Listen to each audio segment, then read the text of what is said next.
Ito ang Presidential Broadcast Service. Radyo Pilipinas. Radyo Publiko ng Bagong Pilipinas para sa Bagong Pilipino. Naghahatid ng mahahalagang balita at impormasyon na guugnay ng pamahalaan sa sambayanan. Tulay sa himpapawid ng serbisyo publiko. Radyo Pilipinas. Radyo Publiko. Ang boses ng Pangulo. Sa Iloilo, Radyo Pilipinas. 585 AM. Oras sa Radyo Pilipinas, alas 8:32 sa aga.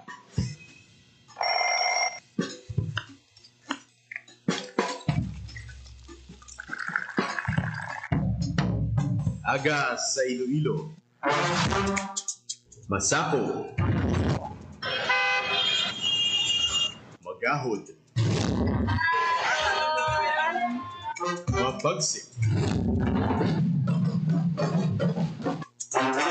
Panibagong adlaw pagkatapos sa paghuway sang gabi antes. Bago nga paglaom. Isa naman kapag lumakas sa matahong nga palaabot. Iloilo Morning, ang programa kaupod ninyo sa pamahaw kunaga. Magadulong sa labing ulihi nga balita. Mga istorya halin sa Iloilo, kag ibang yabahin sang rehiyon. Mga ginahuluhang balan, kag mga trending topic sa social media. Ululupod naton at tubangon ang maayo nga aga. Magpamati na sa Iloilo Morning. Diri sa 585 kHz sa AM band sa inyong mga radyo. Radyo Pilipinas Iloilo, the only government radio station in Western Visayas.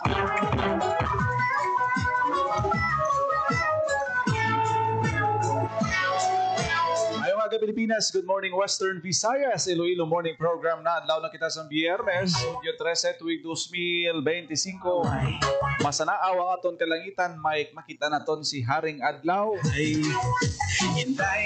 Pero ang low pressure area nga nahamtang sa may Northern Luzon do nag-develop na kuno sa isa sa mga bagyo.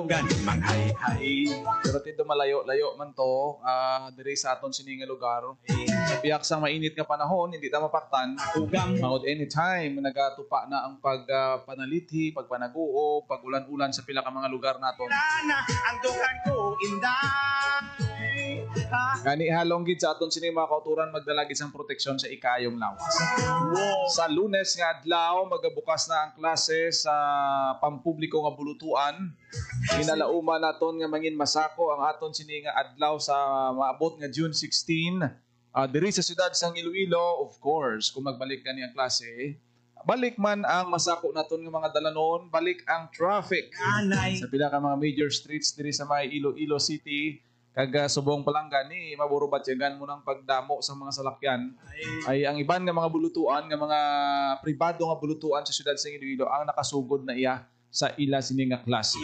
Karon tingwaan naton nga malabot ang head sa aton sini Iloilo City Traffic Transportation Management Office, retired Colonel Odarico Garbanzos. Mangusisa kita sa ila sini nga mga pagpanganda traffic plans, especially sa mga lugar nga malapit sa mga eskwelahan. Kaya ara gidaya ang dulungan ay isang mga estudyante, ang dululugan sa mga nag-eskwela naton nga mga kauturan. Ibaloon ta karon ang ila siniya deployment plan. Sa biyak nga bain nangin madinalago ng pagsaulog sa 127th Independence Day sa nagkalain-lain nga mga venues naton diri sa may syudad kag probinsya sang Iloilo. Kag actually ginapangin bulahan naton ang Tultugan Festival sang Maasin Iloilo kag ang Dinagyang Festival sang syudad sang Iloilo sa pagpabilin sang kadalagan sa natapos lang ang Festival Performance Competition sa Parada ng Kalayaan 2025. Ang Tultugan Festival gindeklara nga kampiyon kag ang Dinagyang Festival amo ang first runner-up. Dito nagbuslanay lang sa nagligad to dinagyang man tong nag-champion tapos ang Tultugan amo ang first runner-up. This Bombay Luhanay lang pero Iloilo man gyapon ang nagapangibabaw sa sining mga festival o performance naton nga ginhiwat dito sa Metro Manila. Ini nagapakita gid iya sang sang katahom sa aton nga festivals diri sa may Iloilo kung naa nga kita ang ginadugukan diri. Tinakaw ni nga bagay sa aton sini nga turismo, sa pagpanghimanwa sa siyudad sa Iloilo, nga may kasubong kita sini nga kultura nga mapabugal gid naton kag mangin instrumento agon maka-invite kita sang madamo pa nga mga turista nga magkadto diri sa may Iloilo. Lakat mata ko Iti UNESCO gayon mata ko kalilipat ang pan kita ya kapital ri kun gastronomy ang pagaistoryahan. Pagkaon ta madamo mga lalagawan diri nahamtang sa siyudad sang Iloilo. Ang festivals naton kag madamo pa hindi lang sa siyudad sang Iloilo kundi naga-stand out man ang mga festival sa aton sini nga kabanwahanan kay tingtultugan ini amo ni nag-champion sa Kasadyahan Festival sa probinsya sang Iloilo nga ti damo-damo ang nagapasakop da nga mga festival sa kabanwahanan kag amat-amat na nga nagakakilala. So congratulations, may ara pagkikita sa representation dito sa may Osaka, Japan. Sa diin nga ang dinagyang festival dito nagtiglawas man sang siyudad sang Iloilo. Good luck kag sa inyo sini nga pagpauli. Kabay pa no nga dala ninyo ang dungog kag ang bugos nga pagsuporta sang mga Ilonggo ara gid sa inyo likod. hindi Kita na tong delegation sang kuana sang Iloilo province kompleto from our Governor Defensor ato dito si Vice Governor elect Lian Dibuque, hindi mapunggan mga department heads sang Capitol adto dito agud maghatag sang suporta sa sining selebrasyon sang Independence Day. lapit sa imo ka gayon mata ko kalilipat ang imo nga supat malapor sila na ang dukan ko inday kay gali na gumpa wow yeah inday siling sang imo tatay igugma kung tagit sang tunay kung mga walay kabulay hay inday siling man sa Sini nga mga tinion aton i-welcome sa aton siniya nga programa ang aton siniya nga head sang Iloilo City Traffic Transportation Management Office mamangkot kita kay retired Colonel Oldarico Garbanzos ang ilaman sini nga pagpanghanda kay man sa Lunes na magabukas ang aton sini nga klase sa pampubliko nga bulutuan kag expect kita sang medyo masako-sako naton nga dalanon. Ari sa aton sini nga linya ang aton sini nga ICTTMO head retired Colonel Oldarico Garbanzos. Sir Garbanzos, good morning. Welcome sa Iloilo Morning Program. Sir Junel, may aga sa taga-pamatik ng tanaw sa programa ni mo. May agas na na. Duwa na lang gid ka adlaw Sir Garbanzos kag on Monday isa sa mga masako nga adlaw among pagbukas ng klase. Ano ang aton sini nga mga traffic plan kag paano naton ini ginahandaan, especially ang aton sini nga mga alagad sa dalan nga magabuligid sa pagdeliher sang aton trapiko, Sir Garbanzos? Yes, no. Actually, kita nag-plano na ever since last year nag-develop kita sang template nga ano lang aton pagaymuon during sa opening ng klase. Kag ginaymuhan naman aton ini template ang mga major events or mga recurring events nga nagakatabo diri no sa siyudad sang Iloilo. Sa pagbukas naman nitong klase, ever since mga 2 weeks ago pa, may coordination na kami, nag-coordinate kami sa mga eskwelahan no, sa ining mga eskwelahan nga located sa aton nga mga major or main thoroughfares. Kagin latag naton ang amon nga mga traffic plan or suggestion sa ila so that mapay-baloy nila sa ilang mga parents teacher sa association. May mga kita sinino gina-present naton sa ila so that ini ma-appreciate kag makupuling nga matuman mapatuman nila particularly dira sa ilang mga atubang kag kilid sang ilang mga eskwelahan. May mga scheme kita dira nga pagaymoon because ang aton dira gusto no nga ang entrance exit gate sa mga eskwelahan 15 meters away dapat wala gina sa mga loading and unloading, wala gina sa mga parking, wala gina sa mga obstruction nga matabo. May designate naman lang nato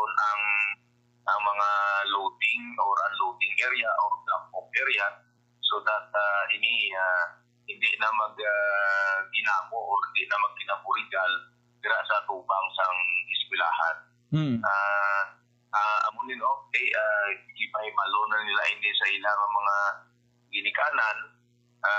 Kasi ang grabe nga challenge na diri is paano mabantayan, paano naton matuman ini sa mga nagadulong sa eskwelahan, no? Particularly ang mga sa elementary. Ang sunod sini ang ginubra naton, nag-coordinate na kita sa mga transport co-op, no? So bungaga, ma-second round kami sa coordination so that ini pabalo na mo sila may mga concern na dapat i-anon man, solvaron man sa aton ng mga transport co-op. Pero sini ang terminal, no? Sa terminal naton siyempre pag-abot sila buwas o sa Domingo, sa Domingo sang hapon or Domingo ng adlaw, we expect nga magdamo na gidya sang nag-aalapot sa aton ng mga terminals. And di ang aton di naton gusto makita nga may grabe ang queuing, pahirap sa Pilipino, grabe ang labas ang liho kay yawan kahulat, no? These are things nga i-tackle naton kag ang dispatching plan nila dapat kung namin ani kung masunod gid, no? And ang deployment naton sa may mga identified kita nga 22 ka traffic choke areas.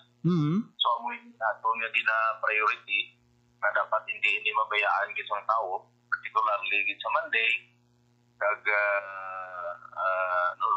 during rush hour sa aga kag rush hour sa hapon.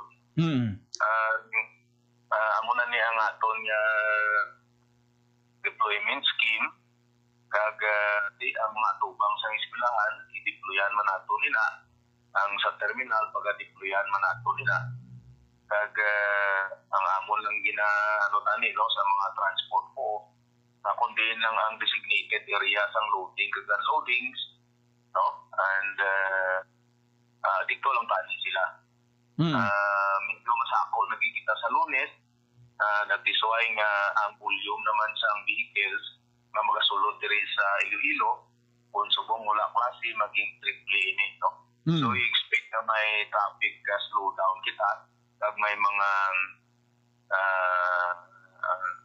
mga traffic choke areas kita sa mga area wherein nga magyan particularly ining mga main thoroughfares. By the way, Sir Garbanzos, may ginapatuman kita nga Carpass system kung hindi kita magsala daw ginalimit naton ang number of jeepneys from first town nga magsulod sa Iloilo City.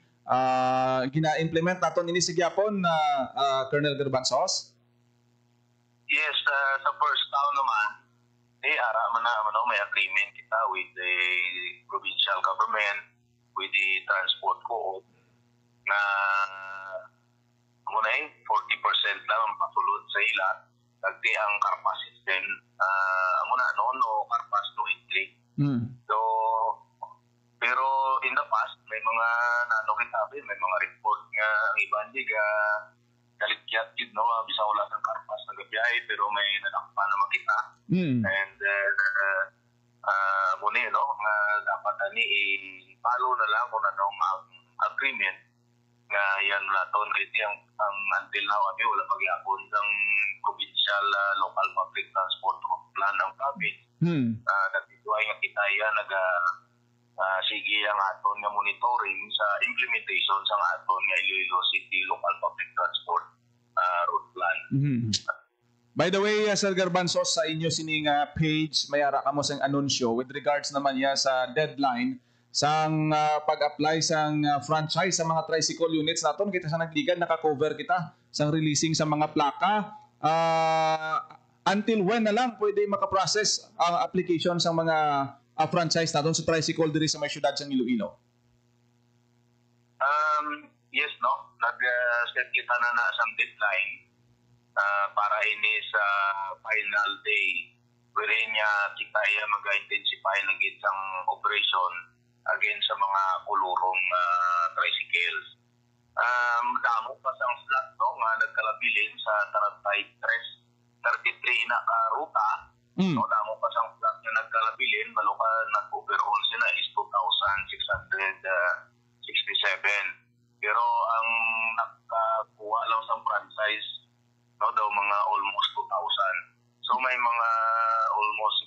pa ini nga pwede pa nila applyan sa sining slot. Iniya nag-set kita sa deadline because nga gusto na ginato mag-intensify kag gina-request naman sa mga tuda ngayon nga di sila gani nagpuno nagkuha sang pansay, so dapat i-amat-amato na or pangakpo na ining mga kulurong. So ini nagita una na to yung ginobras na diri in preparation, nag-orienta kita sa aton mga tao, mag-create kita sang personnel dedicated para sa sining mga operations, and mag-intensify kita after sa June 18. So, balaan man naton daan nga mga tricycle, muning mode of transportation sa dulungan na maniban sa mga eskwelahan, mas maayo gid makasecure sila sang prangkisa kay ti legal sila kag nagabuli gid sila ang LGU, ang LTO, ICT-TMO sa pagproseso sang ilang mga prangkisa, Sir Garbanzos. Yes, ato niya sa TTMO, pina-encourage ginaton ini. It's better nga sila may franchise, may mga kumpleto ang papeles, may mga insurance, kahit public utility vehicle man na sila mo, no? So dapat may regulated sila. Hindi na pwedeng ang nag-drive sa tricycle, lalo na sa mga kulurong, wala pa gani driver's license, no? Kasi hindi siya roadworthy. May ara na mga tricycle siya pro tricycle ang iyang kaha. So karon kung may hindi nato nila may inspection, tendency sila basi madisgrasya o mabilin sa dalan during ang ilang travel. Okay, very big challenge ini para sa team o mga opisina, pero we will be doing our best para nga matamat naton, ma-encourage naton ang mga kulurong nga magkuha na lang sa franchise. By the way, sir, ang mga e-trike naton, doon na-discover naton nga doon nagadamo-damo naman sila sa syudad sang Iloilo. Ano ang proseso, sir? Nag-secure sila sang permit manabi sa inyo? Yes, tama ina, no? So kung nag-ambal kita sang tricycle, dapat ang tricycle man. Pero ang tricycle ngayon nag-level up na.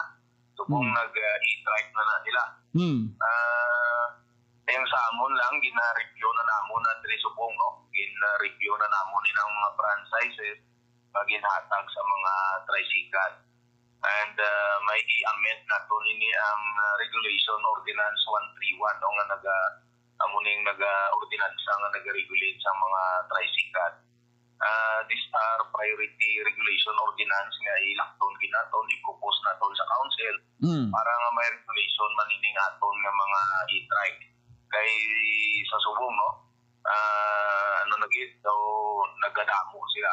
Kasi most of them nagalapaw na sa hindi dapat nga nilang alagyan.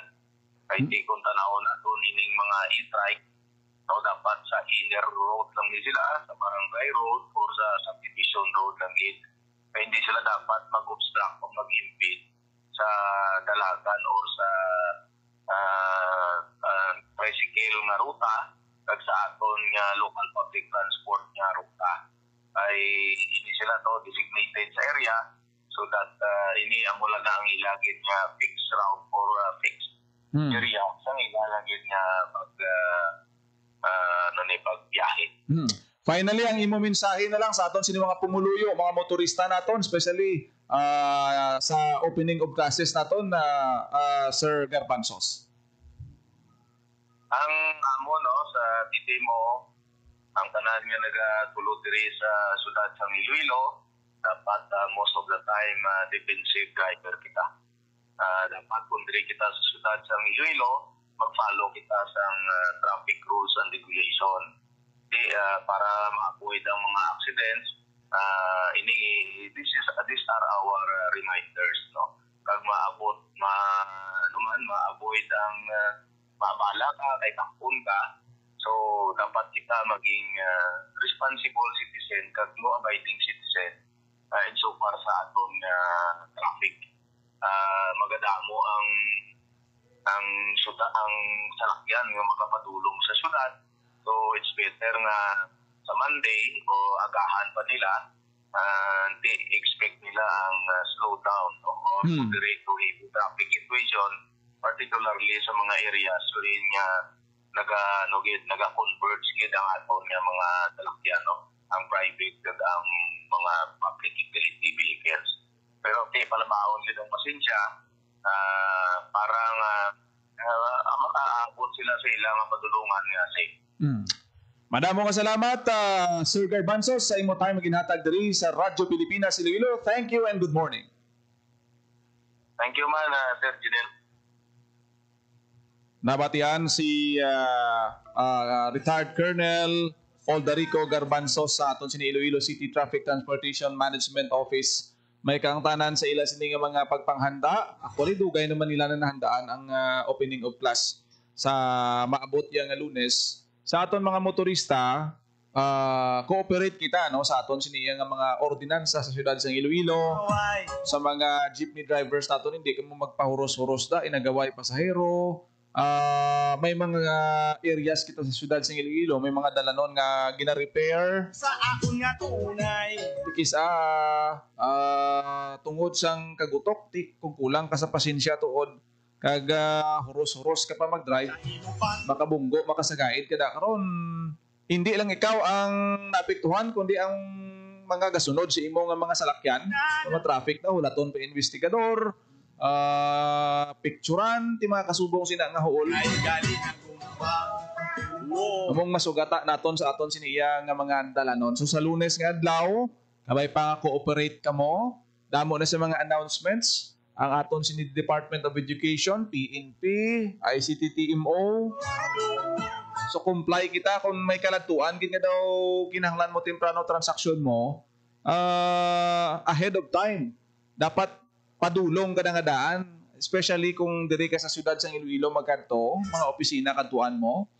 Kung mauro adlawan ka na, igod ka gid halin sa terminal. Butang mo dira ka lang halin sa may tagbak ka terminal, ungka terminal, mayo lang gani subong kay magamit mo na ang ungka flyover sa ibabaw, pwede na ikaw maka agi dira, no, mga motorista from 2nd District, Pavia, Santa Barbara, private vehicles naton. Pwede na gid ma-maximize ang karsada dira sa may area sang ungka flyover naton. Pero may mga ang dira naman sa may kuan Aganan Pavia, nanara naman ang grabe nga traffic kay ang Aganan flyover sa subong nakatiwangwang.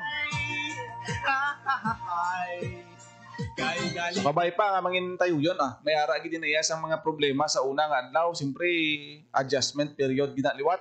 Pero kung daw sige-sige na tayo yun naman lang ang pagbiyahe. So kabay pa sa aton sini nga mga transport cooperative, dapat i-alerto nyo ng mga units ninyo sa peak hours. Dapat sa sige-sige gid may mga driver gid kamo nga nagabiyahe kay karon kun ang iban na nagapamahaw lang kang nagadinulog, nagauntat sa ila sining nga ruta ti lauman gid nga malaba ang pila sa aton sini nga mga terminal. Napilitan sila nga magsakay sa taxi, Ang laway. book sa Grab car kag kun ano pa. Ay hinday sa imo yuko. Oras sa Radyo Pilipinas, alas 8:56 na sa aga. Wala na kita tiyempo diri sa aton sini pagpangalagad sa programa Iloilo Morning. Salamat sa aton sini nga mga Facebook Live viewers nga gaupod sa aton sini nga pagpangalagad subong nga aga. Salamat gid kay Mama Purisima Tagabi Evidente nga nagaupod sa aton sini nga pagpangalagad. Good morning sa imo. Ako na gid lamang inyo alagad, Janelle Baclay. Mayong aga Pilipinas. God bless Iloilo. Pilipinas. Radyo Publiko. Radyo Pilipinas.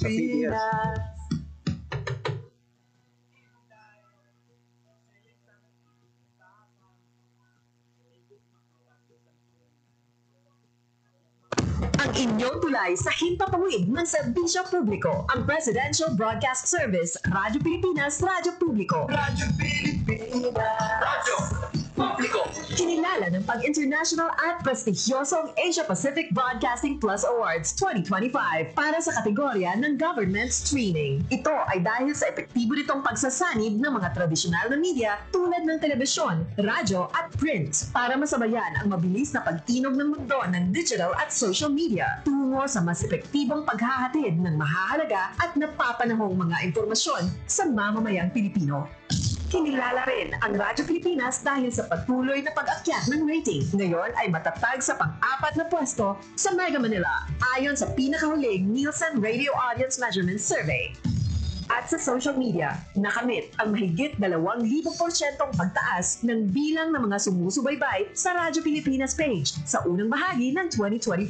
Patunay ito na ang inyong Radyo Pilipinas Radyo Publiko ay tunay na kaagapay ng inyong pamahalaan sa paghahatid ng serbisyo sa mga mamamayang Pilipino. Mula sa aming lahat, sa ngalan ng inyong pamunuan at mga kawani ng Presidential Broadcast Service, kasama ang inyong mga himpilan ng Radyo Pilipinas sa buong kapuluan. Maraming salamat po sa inyong lahat, sa inyong pagtangkilik at pagkilala. Radyo Pilipinas. Radyo Publiko.